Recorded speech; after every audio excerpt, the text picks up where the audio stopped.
I haven't seen you in forever. I miss you. You're on mute. How are you? Good. How are you? The world Oh, good. Where are you in the world right now? I'm in Philadelphia right now. Although, if you'd have asked me last week, I had no idea where I was. The TSA person was like, "Where are you flying to?" And I had to look at Lara. I had no idea where we were going. It's like, I don't know. Just tell me what it says on the ticket. All good though. I have to jump off a little before 12:30. I have a meeting, but I want to come in and support you. You're so nice, but you definitely don't need to be here. We always love to listen to you. I know. Plus, I love to listen to you, so. Oh, that's very nice.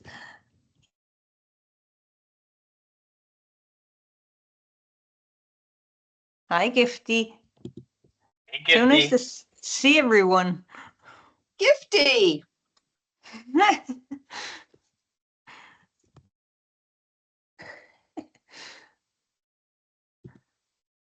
The chief is here.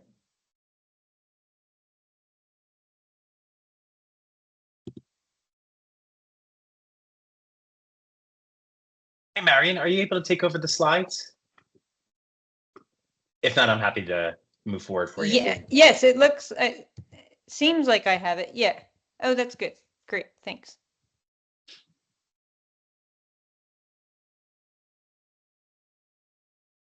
Does Gifty have her hand up, or is she saying hi?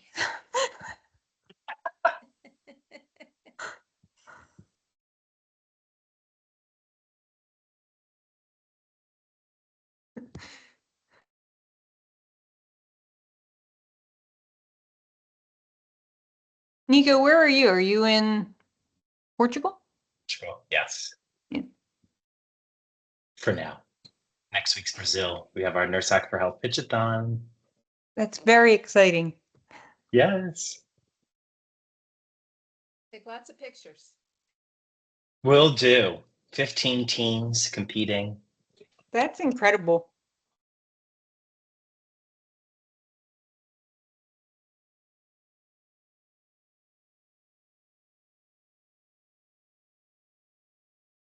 Okay with you, Mary. We'll give it to 3 minutes past the hour.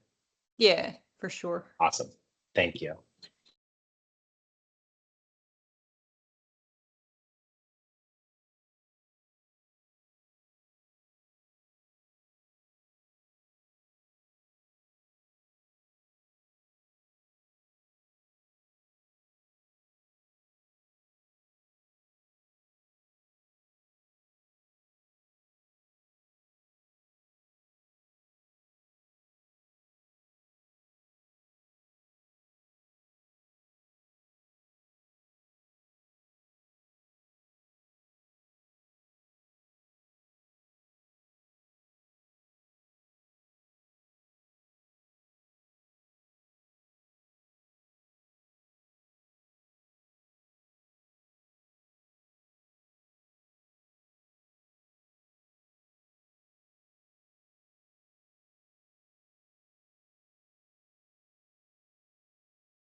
Nico, what do you think? Good to go? Sure. You want to take it away? We are recording, so the session will be made available for those that are attending and those that were unable to join us today. And the information will be shared on the NurseHack4Health website. Great. Well, thanks. Hey, everyone. I'm Marion Leary. I am the Director of Innovation at the University of Pennsylvania School of Nursing and a longtime friend and supporter of SunCL, the Nurse Hack for Health, and all things nurse-led innovation. Happy to be here with you today talking to you about design thinking and how you can use it to create solutions to the problems that you are trying to address. Please feel free to either come off of mute or throw questions in the chat. I'm happy to answer as I go along, or there will be time at the end also.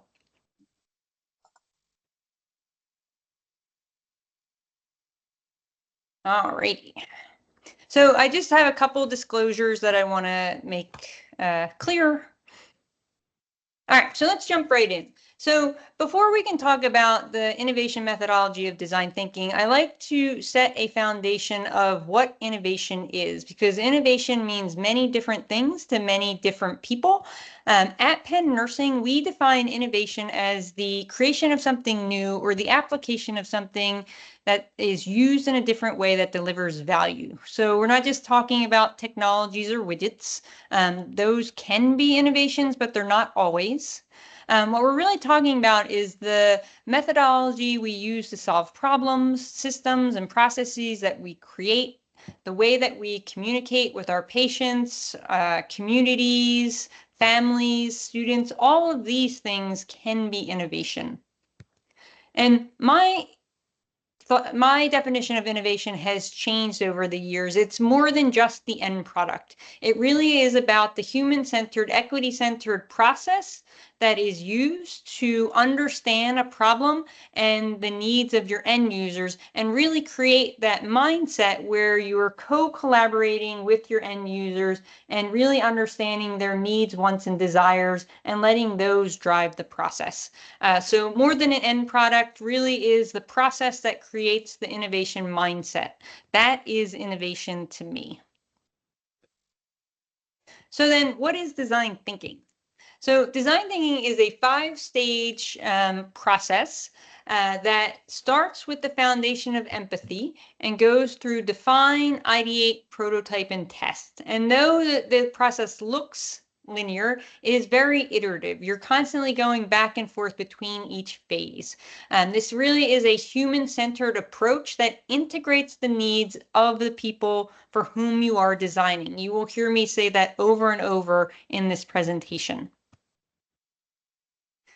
So we use a framework called the double diamond as we go through the design thinking process. And the whole point of the double diamond is that you're constantly diverging and converging, thinking broadly and narrowing down so that you're making sure you're designing the right things and designing things right, and you're designing them for the right population. So if you look at it through the design thinking methodology, it starts with empathy, and you're thinking broadly about your health topic and who that health topic affects. Every health topic has multiple subpopulations within it that can be affected by one problem. So you want to think broadly about who all those people are that can be affected. And then as you're starting to think about who you want to focus on the solution for, you start to define your subpopulation and the specific problem. So that's that narrowing down and converging phase. And then as you're thinking about a potential solution, creating that solution and testing it, you're thinking more broadly again, right? Lots of ideas on how to solve a problem, and then narrowing down as you're designing a specific solution for a specific population to test. So I'm going to go into each of these phases of the design thinking process in detail, but I just wanted to give you this blown out view of how the design thinking process works and how you think about it with the innovation mindset, working through the diverging and converging of the double diamond framework. So for the nurses on the call, the innovation process should look pretty familiar to you because, the innovation process is the nursing process. We just call it different things. So again, if you're thinking about it through the design thinking methodology, you have empathy, define, ideate, prototype, and test. Well, we do these things in the nursing process all the time, right? We assess our patients, we determine the problem, we make a plan, we intervene, and we evaluate. It's design thinking, it's the nursing process. This should look really familiar to all the nurses because it's the way that we think about the work that we do every day. And so, as my colleague, Dr. Kathy Bowles says, it's pretty natural for nurses to engage in the innovation process. So I think the best way to learn how to use the human-centered design and design thinking methodology is to do a human-centered design project. In lieu of that, I think showing you a case study is really helpful. So that's what I'm going to do now. I teach a course at Penn Nursing called Innovation in Health, Foundations of Design Thinking. It is a flipped classroom interdisciplinary approach to learning about the human-centered design methodology and using the design thinking process throughout the semester. So the students focus on a real problem and work through it over the 14 weeks of our class. So I'm going to just show you an example of one of the projects that our students did so that you can understand sort of the activities that go into each phase and how they build on each other and how you get from empathy all the way through to testing your solutions. So this is what our class looks like. It's a lot of active learning, kindergarten supplies, thinking creatively, using a lot of Post-it notes. It really is a fun and engaging and creative way to think about problems and think about solutions. So as we move forward, I'm just going to continue to remind folks to trust the process. Though it seems very simplistic, the design thinking methodology, it really is builds on each other, and you'll see as we work through each of these phases, the different activities that go into it. There's a lot behind it. So I'm gonna talk to you about one of my student groups, the Safety T group. I do want to just say that this student group was looking at the topic of sexual assault. So I do want to just have that trigger warning that I will be talking a little bit about sexual assault throughout this part of the presentation. All right, so I mentioned the first phase of the design thinking process is the empathy phase. This is one of the most important parts of the process. This is where you are gaining a deeper understanding of the people or population for whom you're designing. The whole point of the empathy phase is so that we as clinicians, researchers, designers aren't going out and telling people what we think their problem is, but really allowing them to tell us and show us what they know their problem is so that we can co-collaboratively create a solution together that meets their needs, wants, and desires. During the empathy phase, we as again, clinicians, researchers, designers need to do a couple things. We need to put all of our assumptions and biases aside, making room and space for the end users to voice their lived experience, their needs, etc. We need to move away from I know to I wonder. The empathy phase and really the whole entire design thinking process is all about being curious, having an open mind and being open to what you're seeing, what you're hearing, and letting that, again, drive where your team, and the project goes. So every phase of the design thinking process has associated activities with it. Again, these activities build on each other throughout each phase. This is sort of where the trust the process comes into play, because again, these activities seem sort of simplistic, but they really do build on each other and help you to have that diverging and converging mindset throughout. So the first activity I have all the groups do is called Define Your Audience. Within each of these concentric circles, you put in who the health topic primarily affects, secondarily, tertiary, and so forth. So for the topic of sexual assault, the students started to think about who is primarily affected by sexual assault, who's affected, who's less affected, and worked their way out. And so that they could, again, thinking broadly and narrowing down, think broadly about everybody that is affected, but then start to think about who's the population you want to solve a problem for. Again, every health or healthcare topic has multiple populations within it with multiple problems, and those subpopulations are probably going to need specific different solutions. So you can't solve a problem for everyone because there's just so many varying subpopulations and needs. So you really do want to be specific about who your audience is. So this group of students decided that they wanted to focus on young women who were recently sexually assaulted. So after thinking about everyone who's affected by sexual assault, they narrowed down to that. There are a number of ways, once you know who your subpopulation is, to learn more about their experiences. So you're going to do interviews and observations. That is the foundation of the empathy phase. But there are other ways to understand your population as well. And these are just some examples. There's, having photo and video journals and observations. So asking folks to share things with you about their experience with the problem you're trying to solve for. Obviously, conducting interviews and observations. Something called body storming, which doesn't work for every problem, but does work for some problems. So this is where you, as the designer, researcher, clinician, puts yourself in some sort of experience that is similar and safe to whatever your end users are experiencing. So for example, there's an article from the company IDEO where designers wanted to understand what it was like to go through radiation treatment for cancer.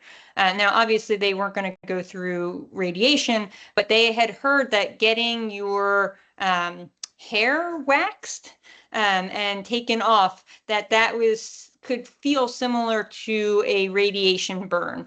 So they went and did some hair waxing so that they could understand what people who have gone through radiation might be experiencing. Again, you always want to let the end user's experience drive you, but if you want to get into the mindset of your end users, body storming, if it's safe, is one way to do that. So lots of ways. This slide really is just ways that you can empathize with your end users. I'm going to ask folks to just make sure their mics are on mute, please. So the foundation, again, of the empathy phase really is, though, interviewing and observing, going out and talking to your end users to understand their needs, wants, and desires, but also observing them as best you can in the environment where the problem is occurring.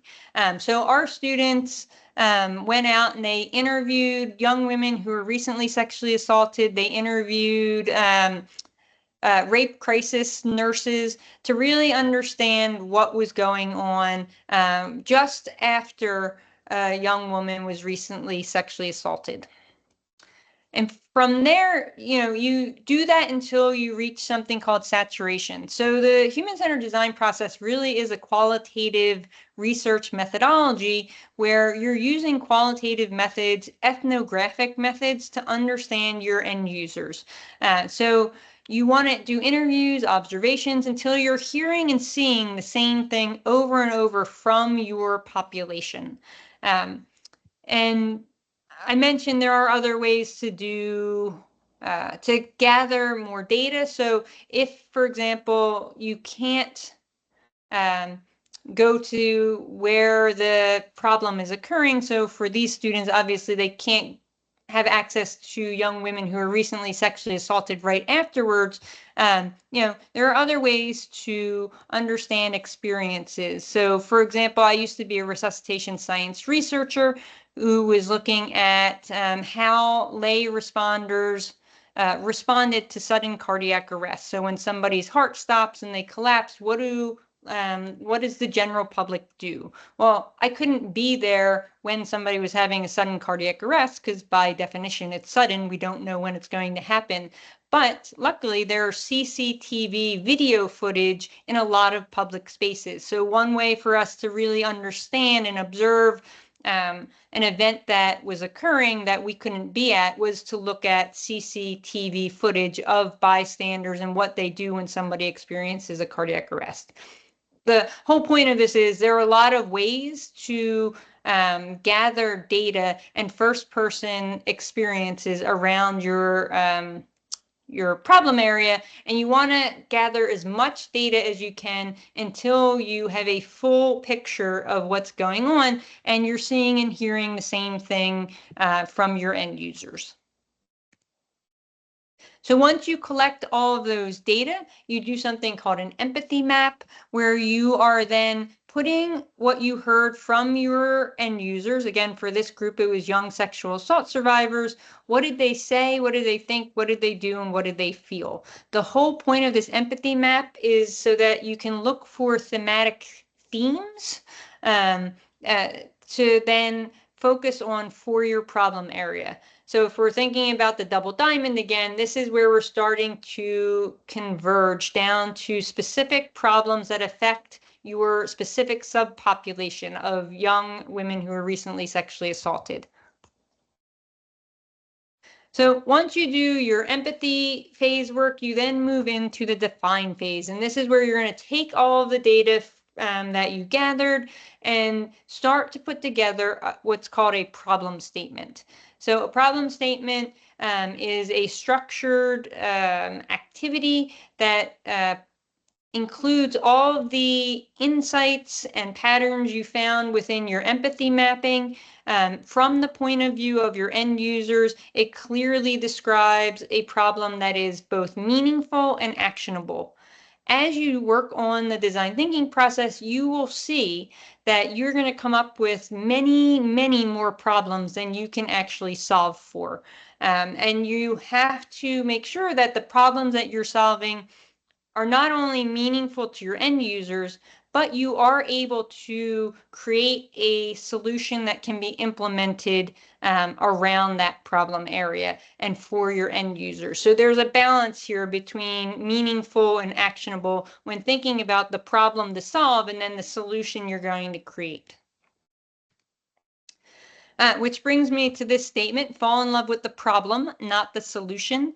As you start to get into the define phase, everyone starts to jump to solutions. I'm going to ask you to put that aside for now. We're not thinking about solutions at this point. We are thinking about the problem. And as you get into the ideation phase, making sure that your ideas for a solution are not what's leading the process, but the end user's needs, wants, and desires for the solution are. All right, so our students, again, we're focusing on young women who were recently sexually assaulted. They took all of their data from the empathy phase. They did their empathy mapping, and then they moved into the define phase. And the first part of the define phase is really to understand the journey of your end user. So if you have ever done any quality improvement or performance improvement, the journey map is a pretty standard activity where you lay out a time frame based on your problem and population and start to put down any of the sort of barriers and constraints and problems that were identified. So our group put together this journey map that I'll read to you because the text is really small. So this is Penny. She's a young woman who was just recently sexually assaulted and is feeling very overwhelmed. She goes to the Rape Crisis Center and is told that she just will be seen soon by a nurse. She's already feeling like she may have made the wrong decision about going there and really just wants to go home. She meets with the sexual assault nurse, who tells her, she's going to need to examine her, take her clothes, get all the evidence from her, and then do an exam. The nurse gives Penny a really thin, flimsy gown, and Penny is feeling very exposed. The nurse tells her that she needs to do a physical exam, so she asks her to lift up her whole entire gown, exposing her entire body. And Penny is feeling humiliated. She's feeling re-traumatized, and she's thinking she made a mistake in going to the Rape Crisis Center. The whole point of this journey map is to use, again, the empathy data from your end users to pinpoint a specific problem area that your end users have identified as a problem that could be solved for. So the students identified, the gown examination and the gown as a problem area that the young women had identified. So after you do the journey map, this is where you're going to get specific with your problem statement for your end user. So I'm going to show you a problem statement activity in a second, but a good problem statement has to be both human-centered and equity-centered. It has to be broad enough, and think about the double diamond again, broad enough to be creative for the ideation phase, but narrow enough to be manageable. You can't boil the ocean. It has to be full of insights, again, from the point of view of your end users, and it has to meet a deep unmet need. And all of that gets worked into the problem statement based on the empathy and define activities you've done up until this point.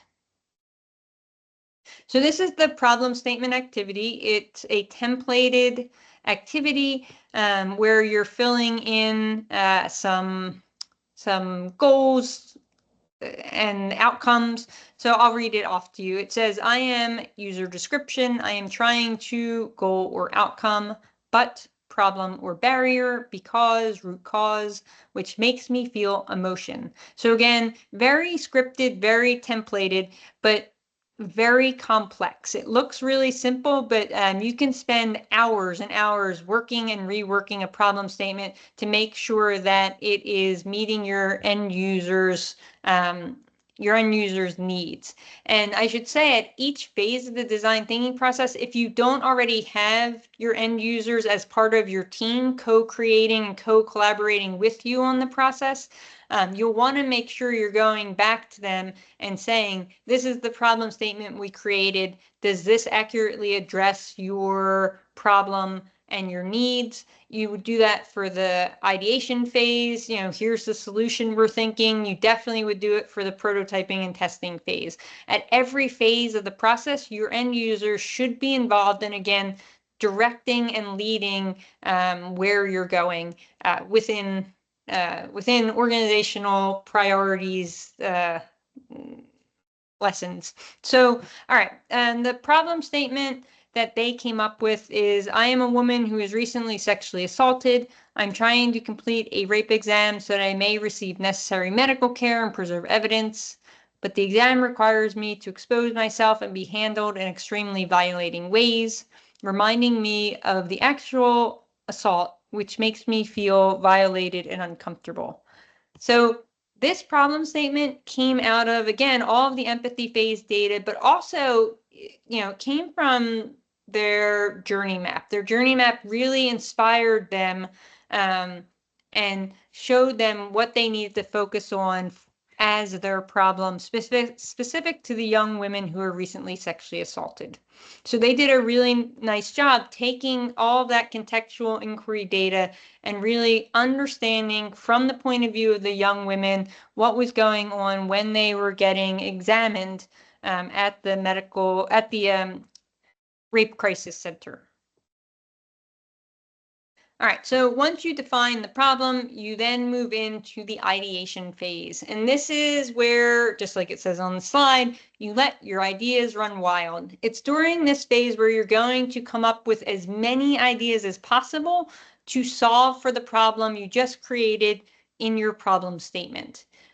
During the ideation phase, no constraints. Don't worry about funding. Don't worry about policies. Don't worry about physics. Don't worry about anything. This is not a phase to think about why ideas won't work.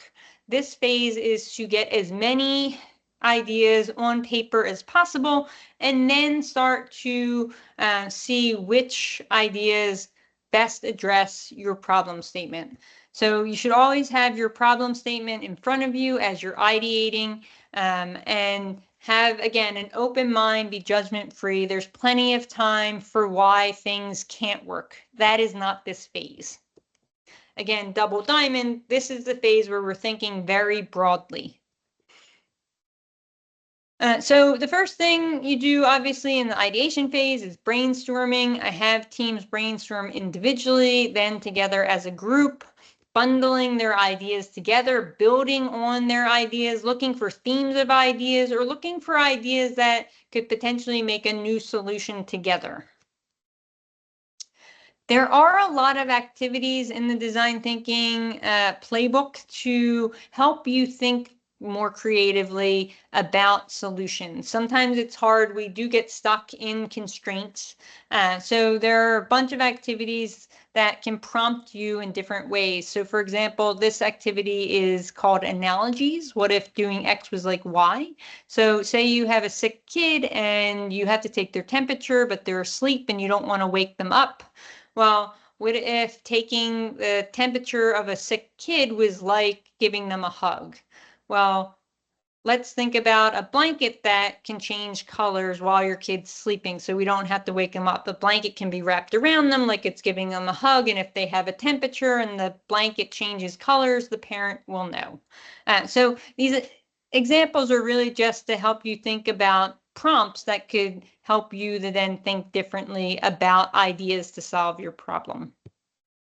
There's another activity I really like called inspirations. So you would think about your problem statement and how to solve it as if you were one of these companies or fictional characters. It doesn't have to be just the ones on the screen. These are just examples, but how would Netflix or Disney solve your problem? What are the attributes that make that company or fictional character special? And then can you use those attributes and that lens to then think about different solutions to the problem statement that you're trying to solve for?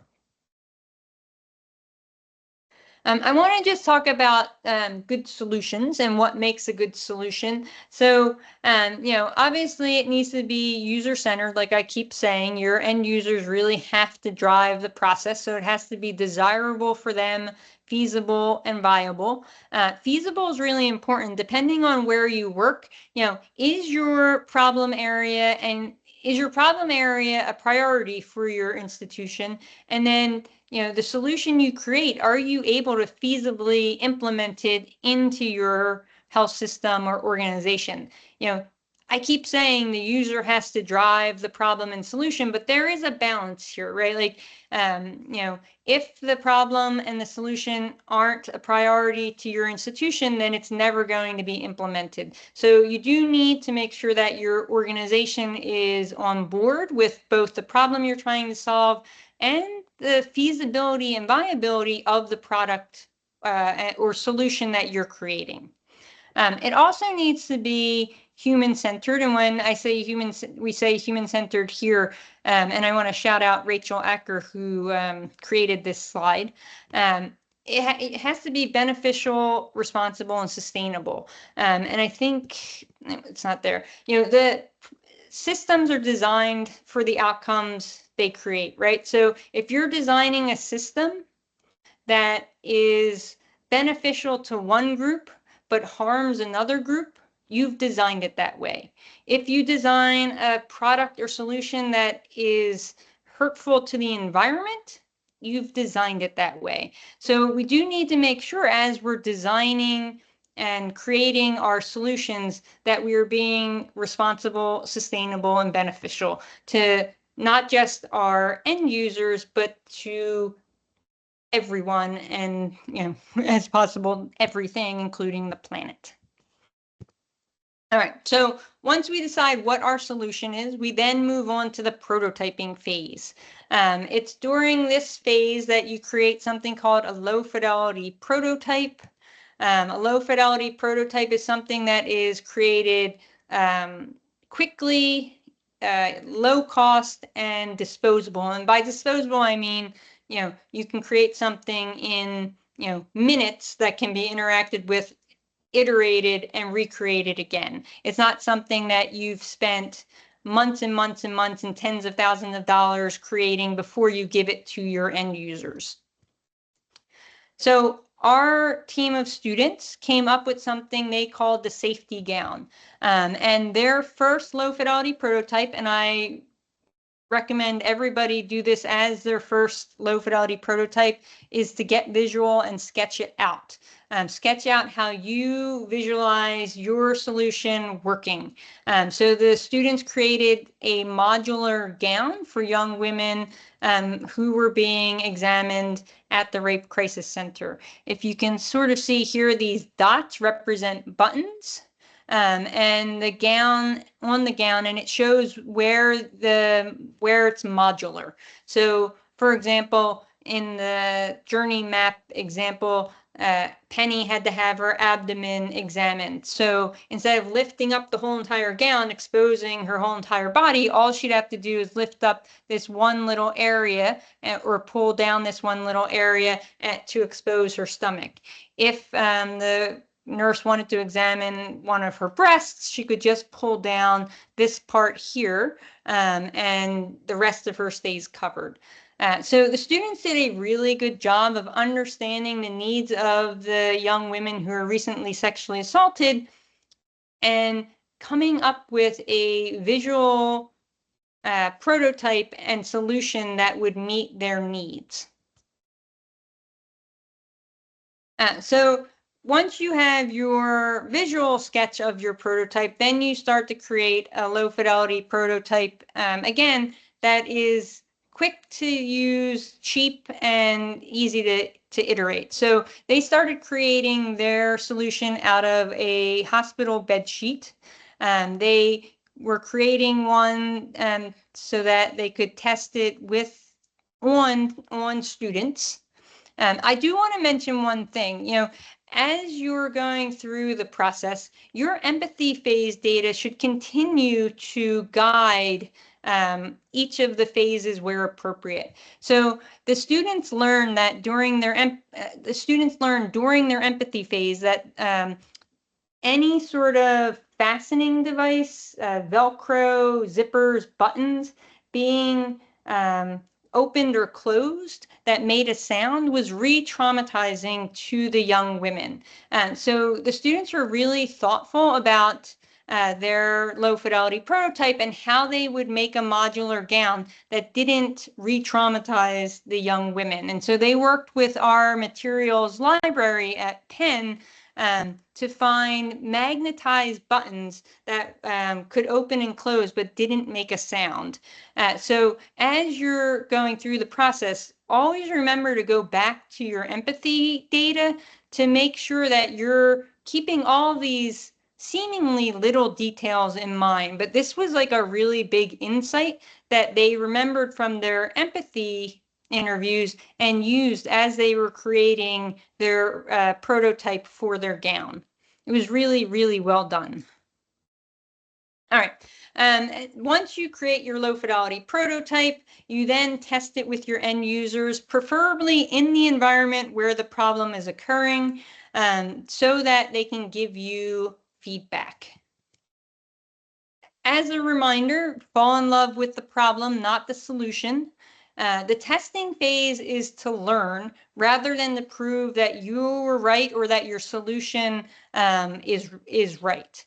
So again, if you're doing this, hopefully by this point you've showed your solution to your end users. You've been getting feedback throughout the entire process, but you could give it to many other end users and they might not like the idea of a modular gown for whatever reason. And you have to be okay with iterating and taking their feedback and incorporating it. So we don't want you to get so attached to your low fidelity prototype or solution that you can't hear any of the feedback and don't want to make the changes. Again, all of your biases, assumptions, wants aside, as best you can, you have to really let the end users drive the process.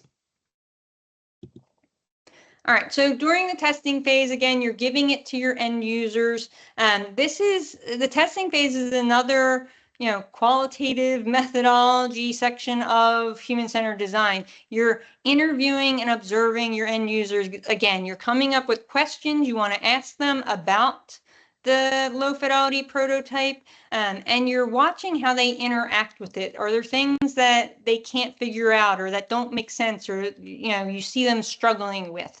You want to understand what their likes are, what their criticisms are, and any ideas or questions they may have.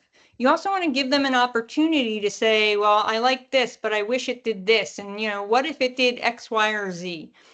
Again, lots of feedback from your end users so that it meets their needs, wants, and desires. So during your live prototyping or testing phase is where you would collect all this feedback. This was the first low fidelity prototype the students created. These stickers here represent the modular magnetic buttons that would be on a real gown. Just for the first prototype, though, they use stickers and safety pins. Again, you want to build something quickly and cheaply and get as much feedback, iterate, make more changes, test it again until you're reaching saturation, until you're not getting any more constructive feedback from your end users. Then you have a product that meets their needs and you can move on to building a minimally viable product that you can then begin to implement and potentially test for research purposes. So this was the team. I like to give them props because they did all of the hard work for the safety gown.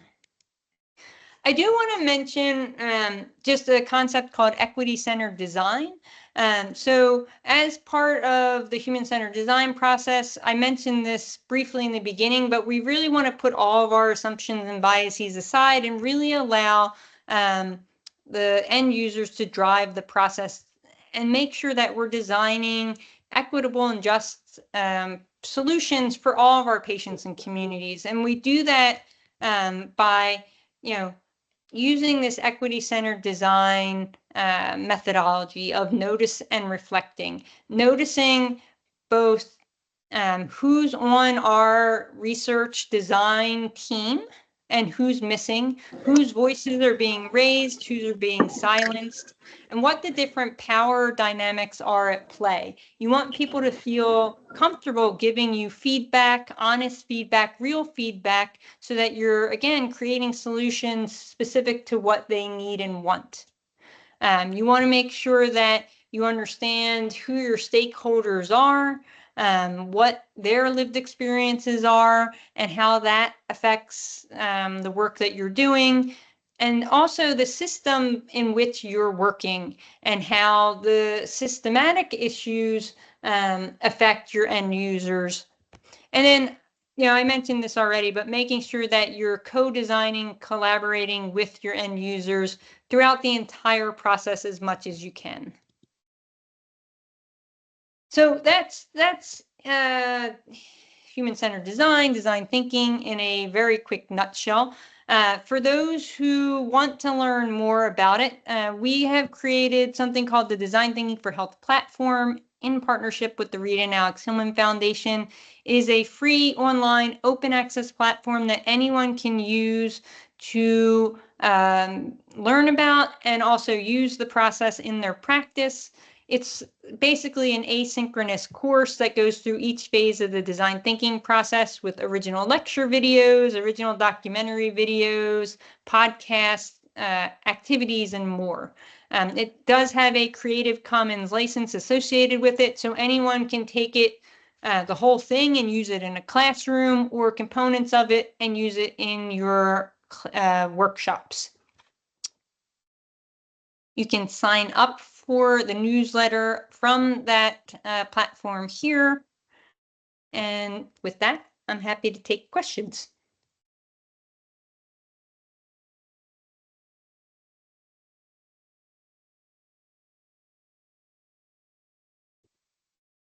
And you can either throw questions in the chat or come off of mute.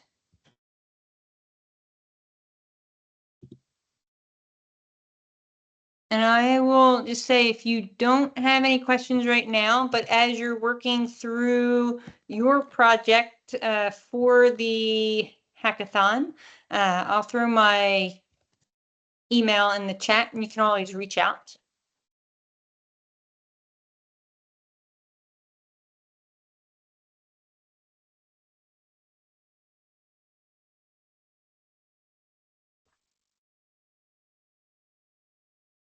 Well, Nico, do you have anything you want to share? Is there more slides about anything?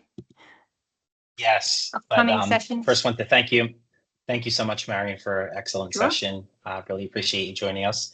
I will switch the slides over to our general information session. One additional thing just to mention here is that if you haven't already accessed the full schedule for the Live Innovation Academy and information sessions, we kindly invite you to do so. Our next session will be on September 3rd, 12 p.m. Eastern Time, and will be led from our colleagues from Microsoft, co-organizers of the NurseHack4Health Pitchathon, focused on AI prompting. And it's really, truly going to be an incredible new addition to the lineup for the Innovation Academy, and is promised to be quite engaging as well.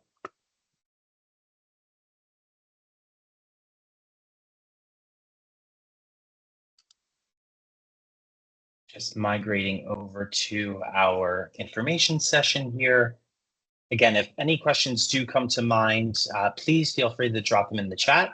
I know we have about 15 minutes, so we'll work through the key components of this and provide some time for Q&A as well at the end. So quick agenda, an overview of the NurseHack4Health program. What exactly is a pitchathon?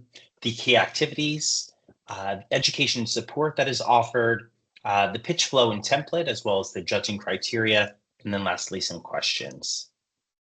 So this year, we're proud to pronounce the third year of the NurseHack4Health Pitchathon with our overarching theme of Take It Apart, Fix It, and Build It Better. It's presented by Johnson & Johnson, Santiel, and Microsoft, and supported by Johnson & Johnson Foundation.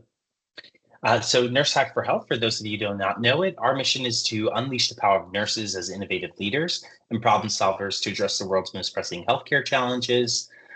This year, again, our overarching theme is Take It Apart, Fix It, and Build It Better. However, our primary focus and objective for the event is creating a thriving workforce, healthier work environment, and better patient care. Our overall underlying magic is really the nurse-led innovation that you all bring, using the design methodology such as human-centered design and design thinking that Marion just lovely presented for us, including diverse perspectives and inclusive events. So it is open globally. There are free applications. We support interdisciplinary teams, and we build a community that is supportive, educational, and provide coaching and volunteers to support. Some of our impact for the past 5 years of NurseHack4Health overall, we've had over 5,700 nurse participants from 66 countries. This includes over 400 hacking hours, 14 plus NurseHack4Health events, and with this year's substantial increase in grant funding from Johnson & Johnson Foundation, we're elated to share that we now have hit over $1 million in grant funding for nurse-led solutions. Just one of our surveys that were presented through past NurseHack4Health events that has been published, nurse participants do report increased sense of confidence in innovating, a sense of community, and professional purpose and inspiration. So what exactly is a pitchathon? Well, it's teamwork and innovation that is all nurse-led. So it empowers nurse-led interdisciplinary teams to ideate, create solutions, and pitch ideas that address a thriving nursing workforce, creating a healthier work environment, but ultimately better patient care. So teams now have the opportunity of receiving up to $385,000 in funding to bring ideas to life. So why should health systems, nursing organizations, and nurse-founded startups participate? Well, one, it's to solve for the foundational challenges to creating a thriving workforce, healthier work environment, and better patient outcomes. Second, it provides the opportunity for ideating and generating new relationships and ideas across your organization, building a culture of innovation and support, foundational support from bedside nurses all the way up through leadership. And lastly, an opportunity for finalists to receive up to $385,000, in grant funding to bring the ideas to life. This year, we're thrilled to offer 3 tracks to participate and compete for the total $385,000. The first for $175,000 for health systems and nursing organizations from high resource countries. This is open globally. The second, $175,000 for health systems and nursing organizations from low to middle resource countries. And lastly, our newest addition to this year's event is up to $35,000 for US-based nurse-founded startups. Taking a deeper dive into the eligibility for each of the tracks, starting with track 1. Again, global health systems and nursing organizations are eligible to apply. They must be a 501c3, nonprofit or equivalent, or also have a fiscal sponsor. And we can provide some more details later about what a fiscal sponsor means. They must be from a high resource country as defined by our country resource guide. This is available on the homepage of the NurseHack4Health website. We do have a 5-component toolkit that is available that includes all the important documentation to help you support with your application process. Again, the nurse-led interdisciplinary teams must be from the same organization. They can include other nurses, nurse leaders, nursing students, your grants and funding office, which is key for those working in larger organizations, other health system professionals, designers, as Marion had mentioned during her presentation, the executive suite for that leadership support, which also speaks to the sustainability component, engineers, developers, IT professionals, human resources, and anyone else that really has a passion for innovation within your system. The innovation must be aimed along with the objectives of thriving workforce and a healthier work environment and better patient care.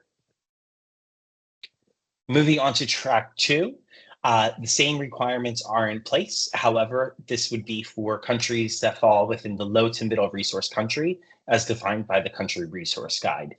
So if you do have any questions in terms of where your country falls, we highly suggest that you download the guide to support with you filling out your application. And lastly, for track 3, this is for US-based nurse-founded startups. The company must be registered in the United States and have a valid bank account. There are requirements in terms of documentation that must be submitted along with your application, one of which is your financials and must have less than $50,000 in capital. The team and applicant must be nurse-led. And again, the innovation must be in alignment with the Pitchathon objectives of creating a thriving workforce and a healthier work environment and better patient care. This is an outline of the Pitchathon application process. As of last Monday, we opened up our call for applications. If you have not visited the NurseHack4Health website, there have been a few updates in terms of the pitch template that is available. Also access to the application itself by clicking the apply buttons so you can gain access into the questions, start to fill out your application and save it to come back later if need be. Now we are in the phase of the Innovation Academy, which will end on September 12th, and final proposals will be due by September 30th at 11:59 p.m. Eastern Time. If you are selected as a finalist, you will be notified by October 11th. Again, those finalist teams will be selected and notified on October 11th, and then they will go through our Innovation Accelerator. You'll be assigned, as a finalist, you'll be assigned a dedicated coach to help you pressure test your innovations, work on your detailed year 1 budget, practice your pitches, and then additionally, to help you with your CAF America application that will be due by October 30th. And then we will host our live virtual pitchathon on November 19th, where those finalists will compete for the $385,000 in grant funding. So great news for all of you that are with us today that you must attend one of these information sessions in order to apply. Using the QR code here, you'll gain access to the full schedule where you're able to add these events to your calendar. If you would like to participate in future ones, again, our last session will be on September 18th. And then we also have the information sessions attached to Innovation Academy workshops such as today's. Again, our next session will be on September 3rd at noon. Following that, we'll have AI solutions on September 8th, budget and competitive analysis with our partners, 3 professors from Drexel University Close School of Entrepreneurship, and then crafting the perfect pitch with Hiam Nadell. Furthermore, if you can't wait and are eager to get started now, which we hope is the case, we do offer our Innovation Academy, which is asynchronous. This 3-part course is available on the NurseHack4Health website. We do have a design thinking course similar to what Marion just provided, crafting the perfect pitch with Hiam Nadell, and essentials of AI for nurses by our colleague Kathleen McGraw from Microsoft. These are great resources for you to access and will tremendously support you through your innovation journey, as well as filling out the application. So we do hope that you're able to participate.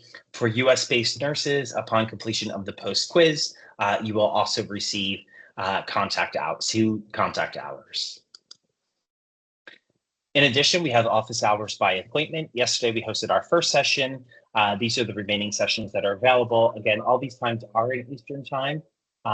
We do have a form on the website, which you're able to select what your specific need is, whether it's technology, developers, general pitch support, etc. If these times do not work with your schedules, we do kindly request that you reach out to us at the support@nursehack4health.org email address, and we're more than happy to set up some time with the team members to meet with you. Additionally, we have coaches available, whether the designers, for pitching within healthcare, engineers, business, developers, or IT, with support from our colleagues and co-organizers from Microsoft.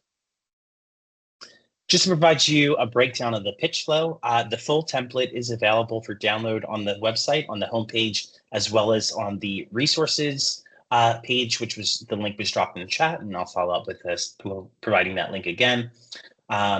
You'll be starting with a story that brings the problem that you're trying to solve for to life, moving into your problem statement as Marion was provided with a certain activity. Again, we do have that activity worksheet available for you to download, which will be able to help you support in defining your problem statement. Then you'll move into your solution, presenting and highlighting its key activities and its impact. The competitive space, who are your competitors? How does your solution vary and why is it better? Then you'll be moving into your potential impact that it can have on the nursing workforce and ideally patients. Does it increase nursing satisfaction? Does it increase patient satisfaction? How many nurses as end users will be utilizing this? Is it unit specific or is it system-wide? Then you'll really dive deep into the budget and breaking down the amount of the funding that you're requesting. When it comes to the budget, we kindly request that you only ask for the amount that is necessary for you to be able to implement your innovation. If you need to ask for more, you can certainly do so, but please make sure that you justify within the budget how much exactly that you're requesting.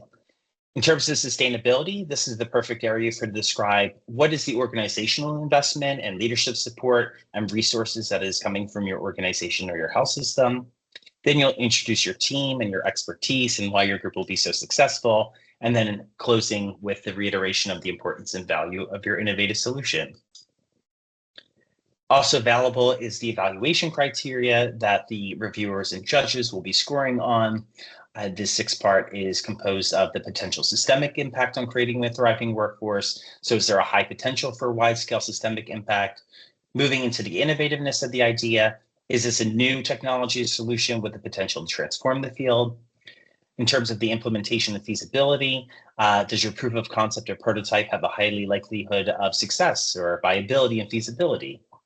Then we'll be moving into the sustainability. So there's a strong detailed plan to sustain the solution beyond the grant period, robust and unwavering senior leadership commitment, your team strength. So fully interdisciplinary with complementary strengths that are well aligned to the proposal's objectives.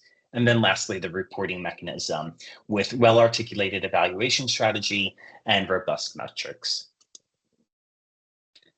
Again, this is the link to gain access to the Pitchathon resources. We have the full pitch template that is required to be submitted with your application. We have the downloadable toolkit with the supporting documentation, including the one-pager, the country resource guide, and the funding resource guide, which provides a greater insight in terms of what documentation is required for submission, or if you're selected as a finalist, and then the problem statement activity worksheet. So our ask here today is that you think critically about the high impact problem that you'd like to solve. Take the Innovation Academy, both live or asynchronously, apply and also inspire people from your health system or organization to form a team and apply at NurseHack4Health.org by September 30th, and to also spread the word and follow on social media.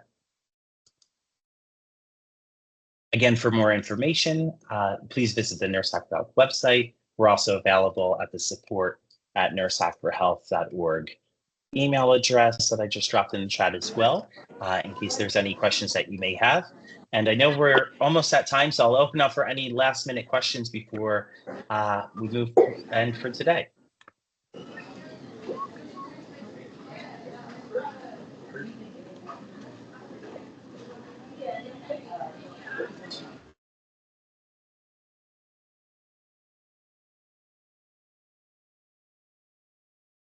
Again, the recording will be provided on the website, so you will have access. And again, if anything does come to mind, whether it's questions or concerns, the team is ready and happy to support you all through your innovation journey.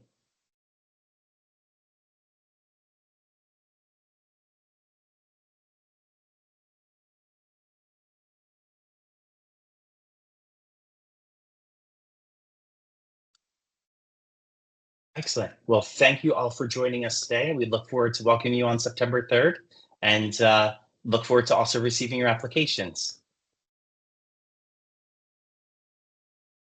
Take care, everyone.